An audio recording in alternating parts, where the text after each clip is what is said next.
Today, we get to hear from our very own Logan Knight. He comes from Henderson, Kentucky, graduated from Hanover College, and got his master's degree in history from Indiana State University. He's worked at the Kentucky Historical Society and the National Museum of Transportation. So we are so happy to have him here. His most recent employment was at the Vigo County Public Library, and he has his MLS from IUPUI. So, Logan, you want to go ahead and get started? Thank you so much, Allison, for that wonderful introduction. I really appreciate it. And of course, for all of you joining us today, I really appreciate you coming in as well. Or I suppose I should say, good evening, enter freely and of your own will.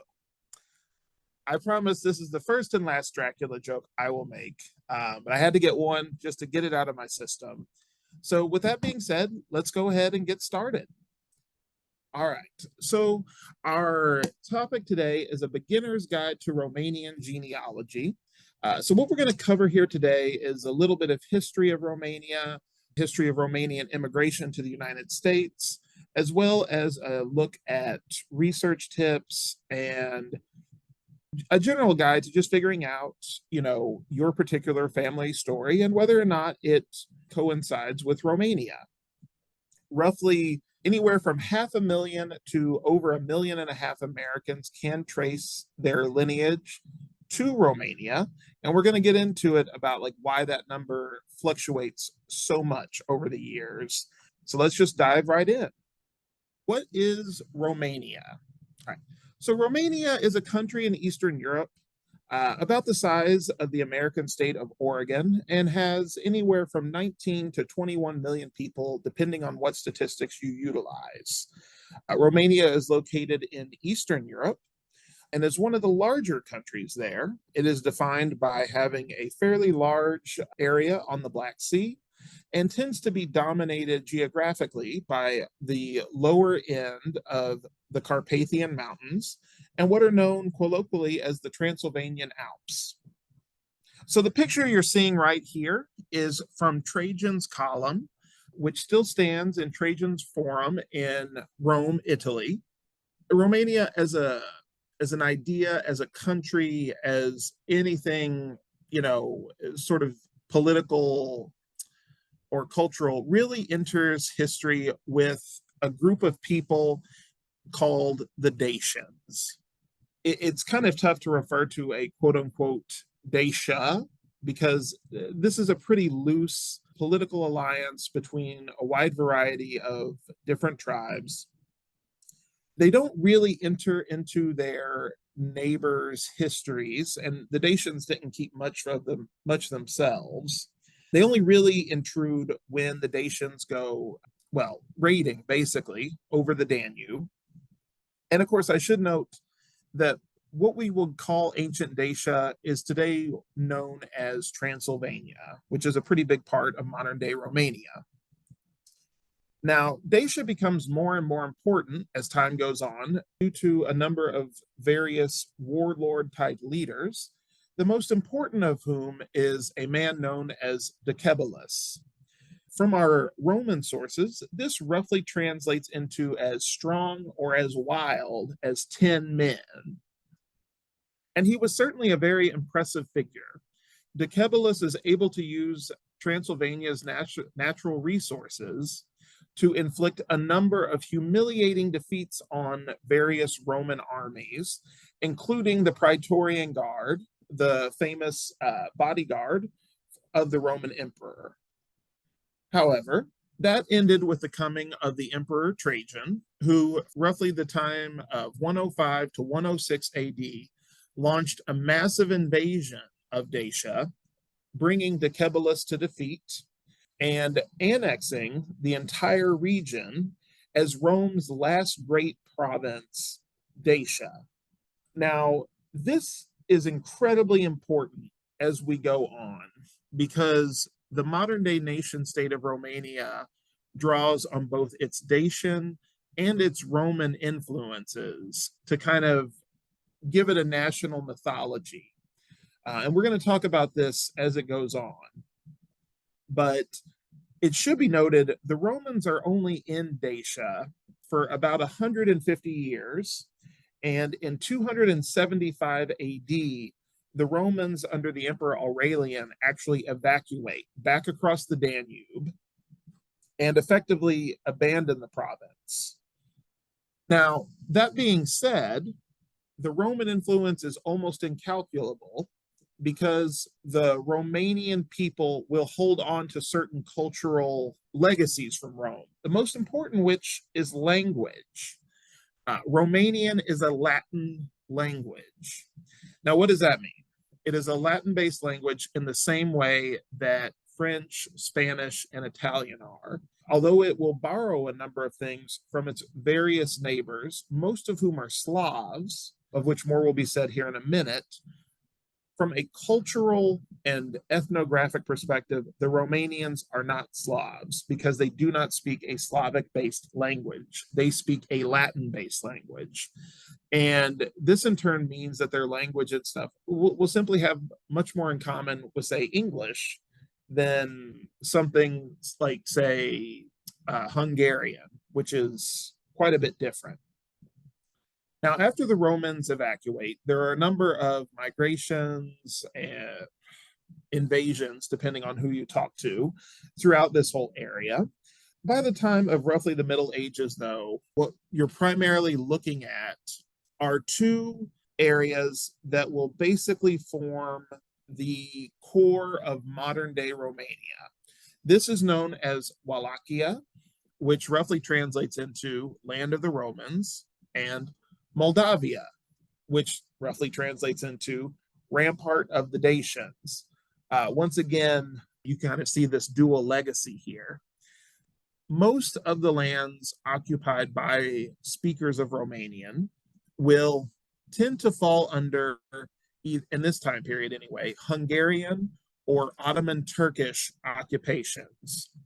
Now, this, of course, is also this is the rough time period of probably the most famous person from Romanian history, Vlad the Impaler, who, as Prince of Wallachia, will attempt to play the Hungarians and the Turks off against each other, while also inviting in the Holy Roman Empire in an effort to make an independent, quote unquote, Romanian state. He will see a lot of success and will go down in Romanian history as a freedom fighter, though he is ultimately defeated and killed by the Turks. About 100 years later, you'll find another ruler, a man named Prince Michael the Brave, the first man to rule over what will become the modern core of the Romanian state, Wallachia, Moldavia, and perhaps most importantly, as we move into a modern Romanian period, Transylvania. Though I should note that Michael was almost immediately killed as soon as he had done this, and his whole empire somewhat fell to pieces.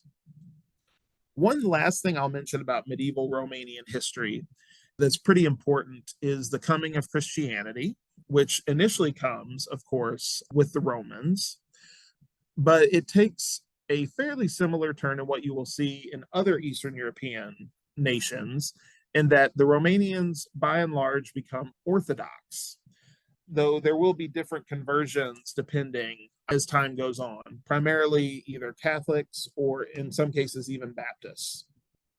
Quote unquote, modern Romanian history. So, as I mentioned earlier, this area, Moldova and Wallachia, those tend to form the foundation of a Romanian state. They have never really been independent. Their best case scenario is usually as a vassal state of the Turks. In areas like the Banat or Transylvania or Bukovina, the Romanian speakers are usually under the thumb of the Hungarians, though after the Turks destroy the Hungarians at the Battle of Mohacs, the Hungarians themselves find themselves coming under the, well, for lack of a better term, the imperialism of the Austrian House of Habsburg, which will be an increasingly important part as we continue. Things start to change, though, in the late 19th century. The Turkish government begins to weaken, and along with that, you'll see the rise of various nationalisms. So places like Greece, Serbia, Bulgaria, and of course, Romania will try and wiggle free from underneath the Turkish Empire. They're usually assisted in this by the much larger Russian Empire. which tends to view most of these states, particularly the Slavic ones, as falling under their purview, so to speak, especially, like I said, if they are Slavic, or in the Romanian case, if they're Orthodox. So, with Russian help in 1859, Wallachia and Moldavia unite to form the very first modern Romanian state. However, due to the intervention of other European powers, they do not become completely independent until there's another Russo-Turkish War in 1877, where Romania takes the opportunity to become a fully independent nation state. However, like many people in the Balkans, this isn't really enough for many Romanians. The late 19th century is where we see the rise of nationalism. The idea that people that speak a certain language theoretically share a same culture, all should be in one large state together. This is very difficult in the Balkans, of course, because the populations, ethnically, religiously, however you want to define it, often tend to be pretty mixed together. And most groups tend to want to have, the largest state possible. Like everything that 300 years ago might have been under a Romanian or a Bulgar warlord or what have you should be a part of the greater nation state. Of course, these other areas are usually occupied by other nation states, or they're being greedily eyed by neighbors. So it's a very tough situation that a lot of these ethnicities find themselves in. Romanians themselves have a dream of greater Romania. Just like most nationalist groups, they wish to incorporate the other Romanian speaking lands into a greater Romania. But seems pretty impossible, at least in the late 19th century, because most of these areas outside of Wallachia and Moldova are controlled by either the Russian Empire or the Austro-Hungarian Empire. And in fact, most importantly, the Hungarian Kingdom within the larger umbrella of the Austro-Hungarian Empire. But as we will see, things change. So let's talk a little bit about Romanians immigrating to America. Why are Romanians looking to immigrate? Well, it's not entirely different than what you will see in other Eastern European countries of this time. There has been a population explosion all over Europe, thanks to a combination of better technology, better sanitation, and of course, the Columbian Exchange, which has brought large amounts of New World crops and other things to the Old World that in turn allows for a much larger population. You add that in with the growth of industrialization in places like Europe and the United States, and all of a sudden there's this huge population explosion in Europe, but the amount of land to go around is basically the same. So there's a huge overpopulation, compared to the amount of, traditional labor farming available. So what do you do? Well, for a lot of young unmarried men, the answer is to go to the United States so that you can make some money and then set yourself up into a much more prosperous life. Romanians actually get a much later start immigrating to America than other groups. Partly, I think this is just because of as the technology changes, the relative population booms, a lot of it just has to do with the timing. But the quote unquote average Romanian immigrant is a single man aged 18 to 45. They are almost all former peasants or farm laborers. These are not men that are really used to working in an industrial type atmosphere. It just tends to be the work that's available. Somewhat interestingly, Romanians have probably the highest rate of return for any immigrant group. Now, what does that mean?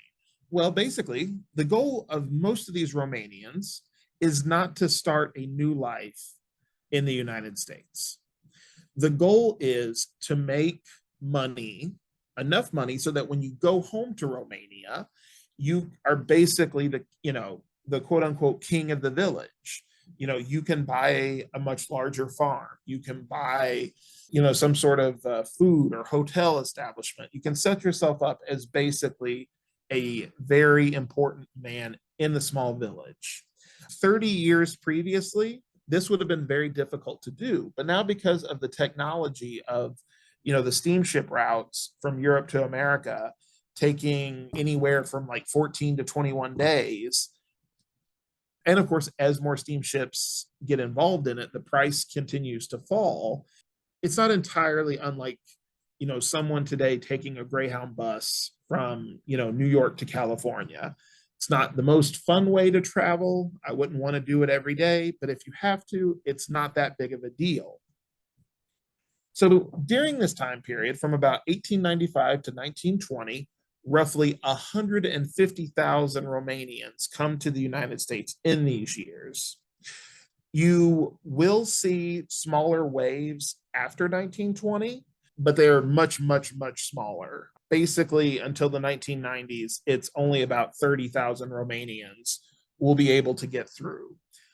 This is primarily for two reasons. One, the Romanians got a late start compared to other immigrant groups. Two, in 1914, World War I breaks out, and that pretty much puts a stop to any kind of mass immigration from Europe, even if the country involved, like Romania, doesn't actually get sucked into the war until 1915. Actually, for many Romanians, the goal had always been to go back to Romania, but after World War I breaks out, many of them end up settling down into their new country. And, once you have kids, you've got a job, it's, you've built a life here. It's much more difficult to go back. And then, of course, after World War I in 1924, with the passage of various immigration laws that are purposely designed to restrict the immigration of Jewish people, as well as European ethnics from Italy and Southern and Eastern Europe, instead of having roughly, say, 20,000 Romanians come a year, only 604 are allowed in under the new laws. So where in Romania are they coming from? Now, this is a really interesting map, and I put it here for a very specific reason, because I want you all to wrap your head around, the geographic locations, because this is going to help a lot whenever we're trying to trace the family background to the old country. Now, so this map, it's an ethnographic map commissioned by the United States government in 1918. And the different ethnicities are shaded in different colors. So, of course, the ones we're interested in are the Romanians, which are in this bright pink color. You have Hungarians or Magyars in orange. You have Southern Slavs in this kind of yellow, Albanians in, the greenish gray, Greeks are gray, Turks are brown, and Bulgars are green.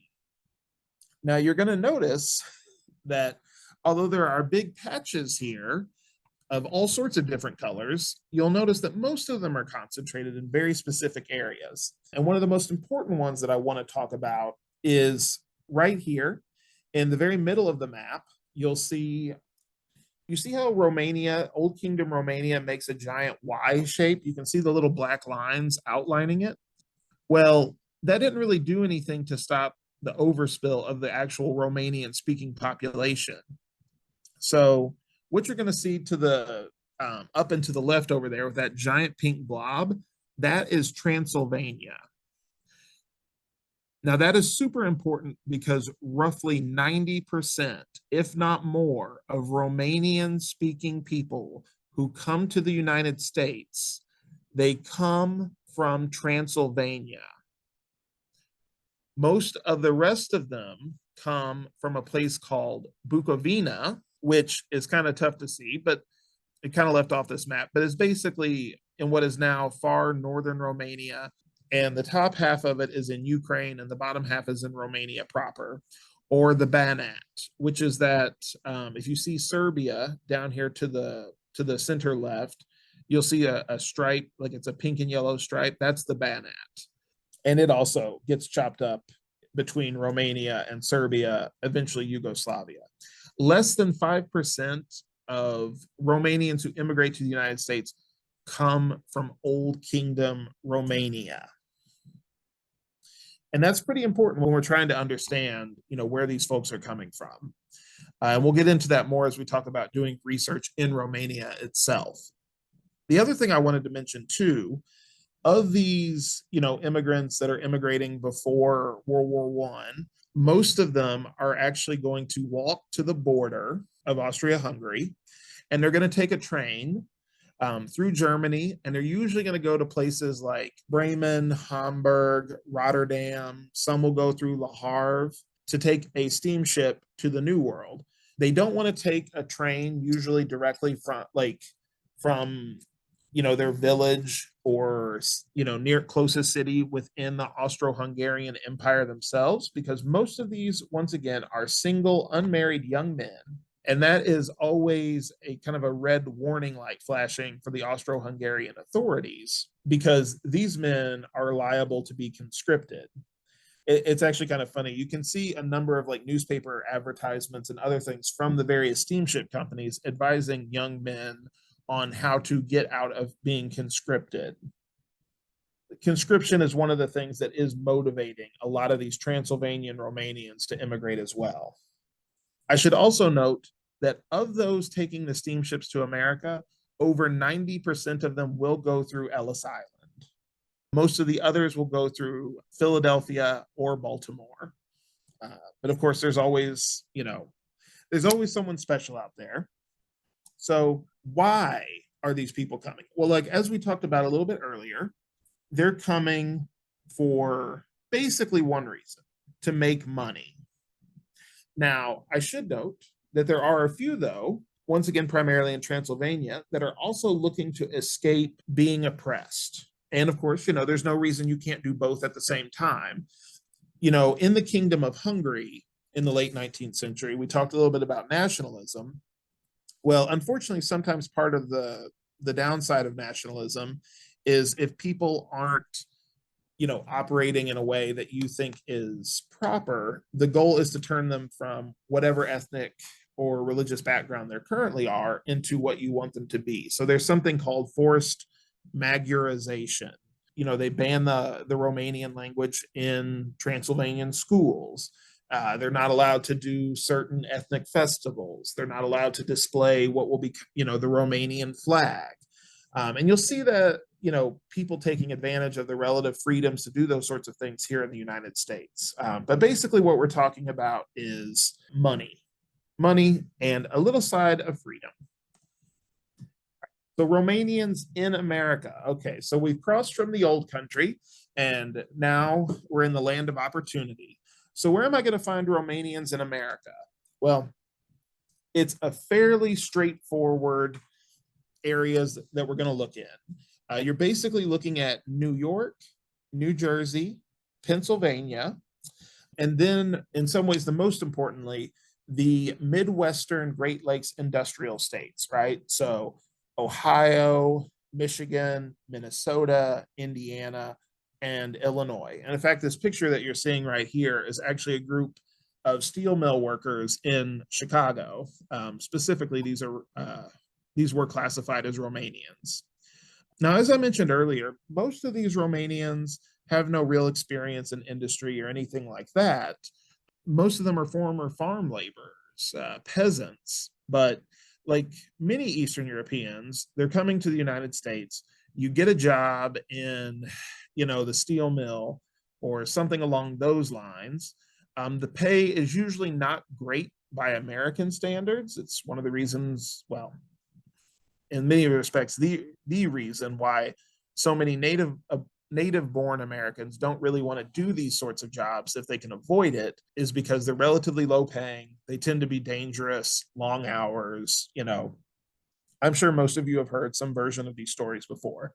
However, wages that are low for America are incredibly high for Romania. And so this is the goal. They even have a phrase for it. You'll have to forgive me, Romanian speakers out there. Mia sia drumul, $1,000 in passage home. That is the goal, right? I'm not looking to make a life here. I'm looking to make a lot of money quickly, and then I can go back home and, become, relative king of the village. Now, later on, as many of them find themselves in America, unable to get back, or just having, made a life here, many of them will hunker down. And then you'll start to see Romanians, first or second generation. A lot of them will go to places like California or Florida, in those post-war boom states that you see Americans of all ethnicities going to. So I wanted to give like a quick example of, some of the difficulties in doing Romanian genealogy. There is a reason that I was talking about all this like history prior to World War One, and that's because we need a basis of understanding. Basically, after World War One, the dream of Greater Romania happens because the Russian Empire and the Austro-Hungarian Empire are basically broken reeds.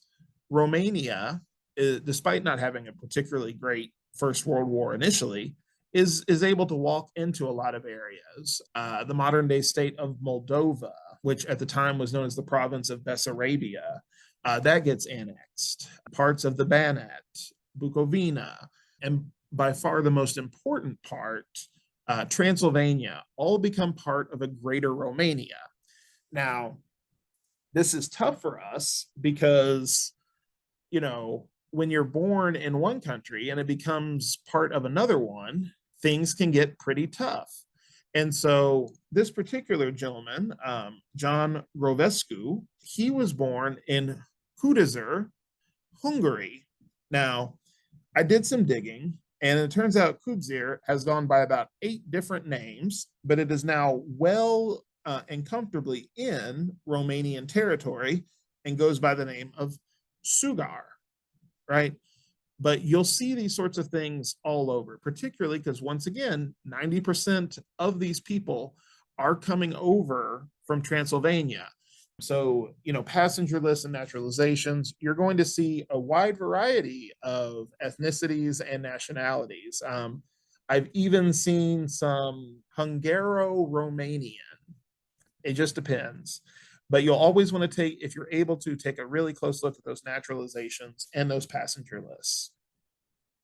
Now, one very important group that I haven't had a chance to talk about yet are Jewish Romanians. They're very important as they make up a very large number of people that are going to come over to the United States from Romania. I have counted their numbers separately from the rest of Romania because their settlement patterns and immigration, as well as their motivations and stuff, are so different that they basically constitute a separate group, in my opinion. Jewish people have been in Romanian territory since the days of the Roman Empire. They accompanied the Emperor Trajan in his invasions of Dacia. At one point, Romania had very lax laws in terms of trying to keep out immigrants and was very welcoming towards Jewish people that were fleeing, a much harsher regimes in Western Europe. But as so often throughout history, that only proved to be something that lasted for a very short amount of time. Prior to World War II and, of course, the Holocaust, Romania had one of the world's largest Jewish populations. It ranged, once again, depending on how you calculate it, depending on what you count as Romanian territory, anywhere from 700,000 to 1 million Jewish people. At least 75,000 of these Romanian Jews will come to the United States. And of those that stayed, roughly half of them would be killed during the Holocaust, and most of the rest would eventually immigrate to Israel. And so now, from a population of close to 1 million, there are less than 1,000 Jewish people remaining in Romania. It's a very sad situation. But of those 75,000 people, which may very well be up to 130,000, depending on how you calculate the territories involved, the vast majority of them do not follow their Romanian brethren to the Great Lakes states. You are going to be looking exclusively in New York, New Jersey, and Pennsylvania. In New York, at least, there are enough of them and enough ethnic differences that they're able to keep a specifically Romanian Jewish heritage alive for a number of years. But as time has gone on, their number, due to intermarriage, assimilation, going to different parts of the country, that's not as true as it once was. So we're in the new country. We've explored a fair bit on Romanian history and where you can find them. So what should I be looking at, as a beginner? Well, just like with any genealogy, mission, you start with yourself and work your way back utilizing traditional civil records, so census, birth and death certificates. And then, of course, when we're trying to make that leap across the ocean, naturalization records and passenger lists are by far the most important. With any luck, because Romanians tend to immigrate later than other groups, you're much more likely to find a particular village. Although, as we have talked about, the names of those villages change depending on who won the last war. You just have to do your historical due diligence on that.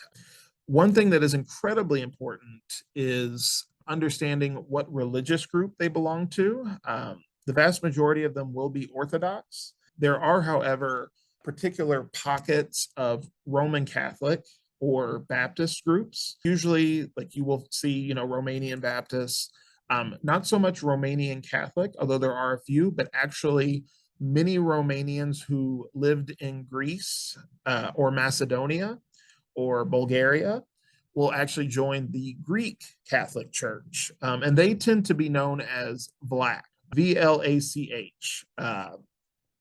And they do have much higher immigration rates than what you will see in Old Kingdom Romania. So generally speaking, if they don't come from Transylvania, Bukovina, or the Banat, they tend to be from the southern Balkan areas of Greece, Macedonia, Serbia, etc. I will refer you to my previous map, but always check and see if you can find the church, because of the very large Romanian settlements in places like Cleveland and Cincinnati and Chicago.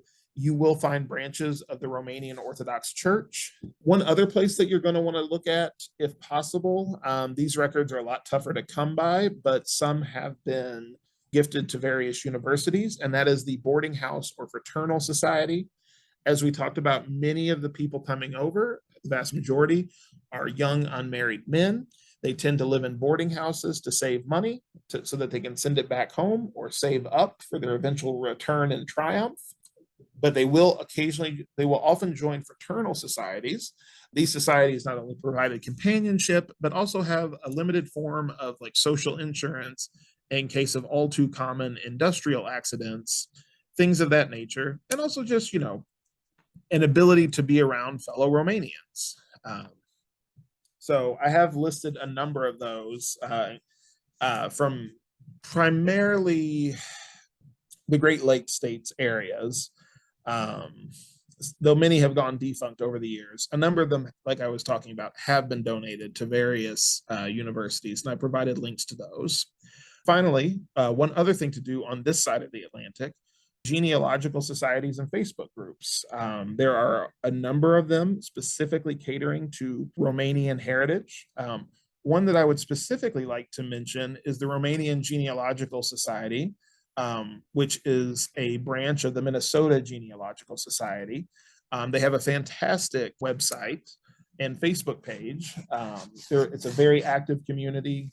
They're very gracious, and frankly, a lot of what we'll be talking about in terms of attempting to do research within Romania itself, a lot of that information comes from their website. So please be sure to give them a look. Fantastic. Can't say enough about them. So I want to go back and do some research in Romania itself. Well, fantastic. I hope that you don't mind going to Romania or hiring a researcher, because there's relatively little that is actually available online, sadly. This is due to a combination of factors, including everything from EU regulations concerning privacy to family, just hasn't really been on the radar as much, I think, as other ethnic groups.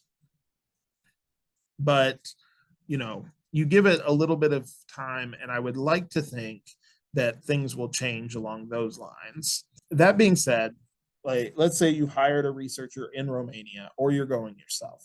So it's important to understand what kinds of records you can expect to look at. So one, civil registration begins differently in different parts of modern day Romania.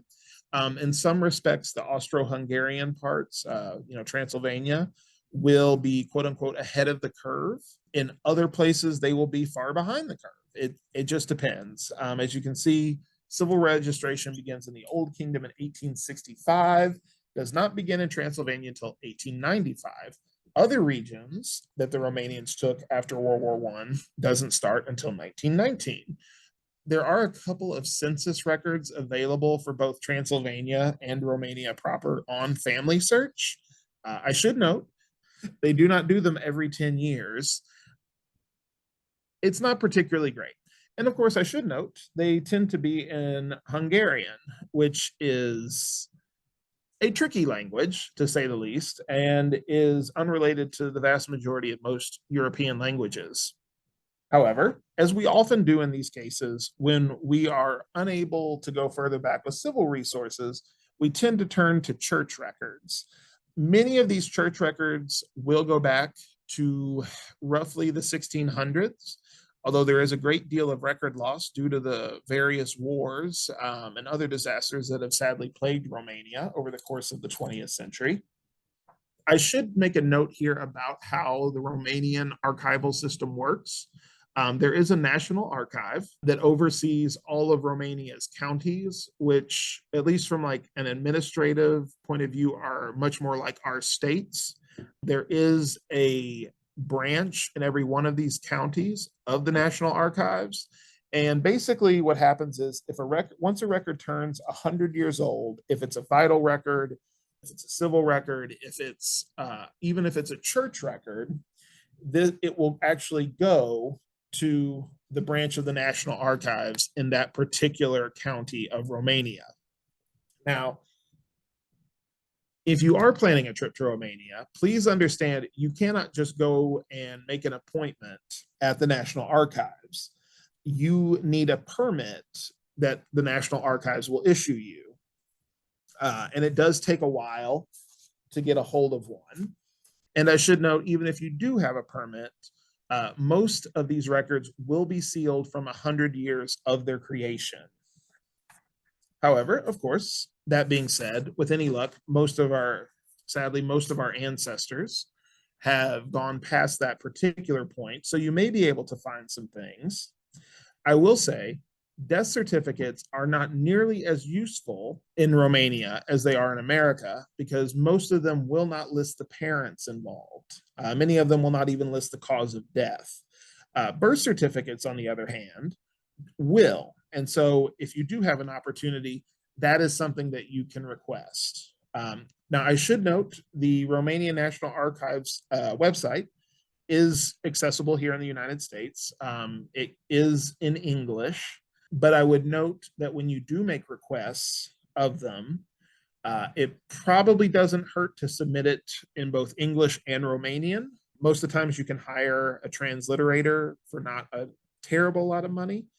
But it is very much something that you want to have your T's crossed and your I's dotted, because otherwise it will basically just kind of filter away into the ether. Finally, surnames were not adopted in most parts of Romania until about the 1850s. Prior to that, the nobility would have genealogy records going back for them, but the vast majority of people, it pretty much stops with whoever their grandfather was. In fact, a large number of Romanians, their current surname ends with Escu, which means, roughly translated, means something along the lines of belonging to the people, but usually is translated as son of. So Ionescu, son of Ion, Antonescu, son of Anton, and so on and so forth. A lot of these surnames are adopted from that. In fact, one of the key ways you're able to tell if someone is Romanian, even if it says they're born in, Hungary or something, is those ethnic surnames, which I have pointed a link to the most common ones on the handout. But you'll notice how many of them do end in escu, ESCU. That's almost always a dead giveaway.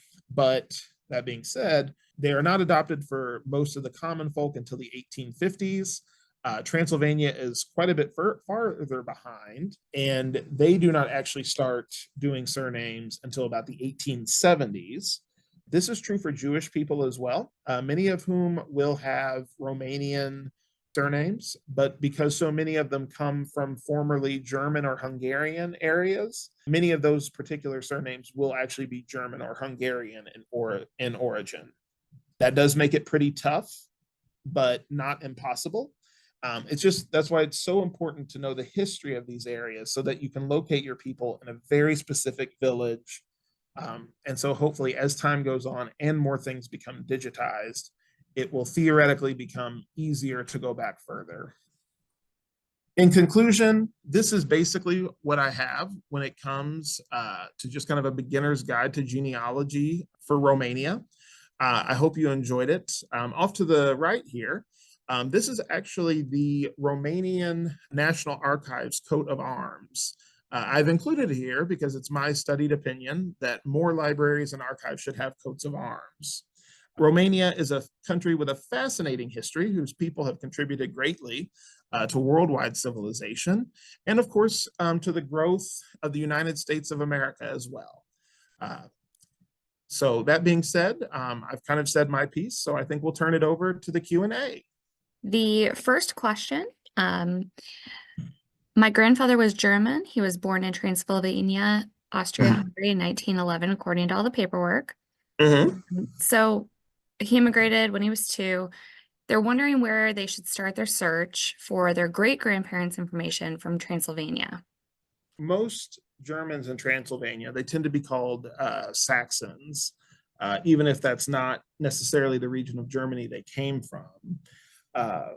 I would suggest if depending what you have on the naturalization or the passenger list, like the particular town or city, most Germans in Transylvania tend to be located within an urban environment. Now, this is not exclusive, I should know, but usually how it breaks down in Transylvania is Germans tend to be in cities doing various city-related, occupations, heavily specialized. Hungarians tend to be like landowners of particularly large, farms and things like that, while Romanian speakers tend to be the serfs and or peasants who work there. So just like with anything, depending on what you can find with regards to a specific area, I would look pretty heavily into the urban environment. Is there a reason some Romanians immigrated to London before immigrating to the US? Sure, just like anywhere, many immigrants, they're not necessarily motivated to come to a specific country because of, they hear it's an awesome place. The goal is to make money.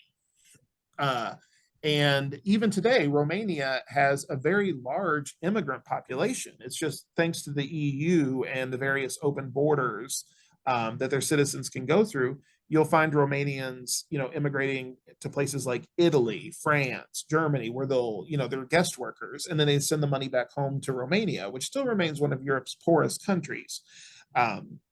So basically, the reason that they're going to London is probably because they heard that there was work there. And maybe they heard about a better deal in America. It's not uncommon for many immigrants in this time period from Eastern and Southern Europe to hop, countries or oceans. You'll see it in many Italian immigrants, for example, will first go to Argentina or Brazil or Uruguay before actually coming to the United States.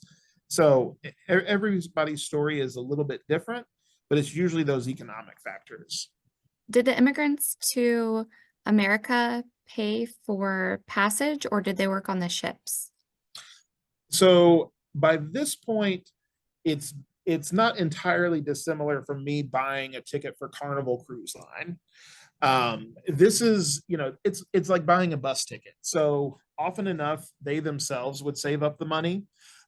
You'll see a lot of cases where a family member will go over to the United States first, and then you can actually go to these like steamship companies. They have branches in every port and most of the major inland cities as well. And you just go and you buy a ticket for someone. You can send it to like Hamburg or Bremen or Rotterdam, and so it's waiting for them as they get there. It's not a fun trip by any stretch of the imagination. You're in steerage, which gets its name from like that's where the livestock go. Uh, but you're not working your way across the Atlantic generally. What year was that ethnographical map of Southeastern Europe that you showed in color?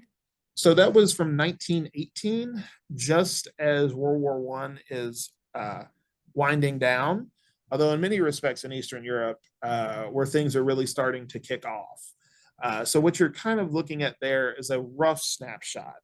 I should note it wasn't the ideal map I wanted because it didn't go quite as far north to show the areas of Romanians in like the Dobruja, or not Dobruja, uh, Bukovina up north, half of which is now part of Ukraine, half of which is now part of Romania.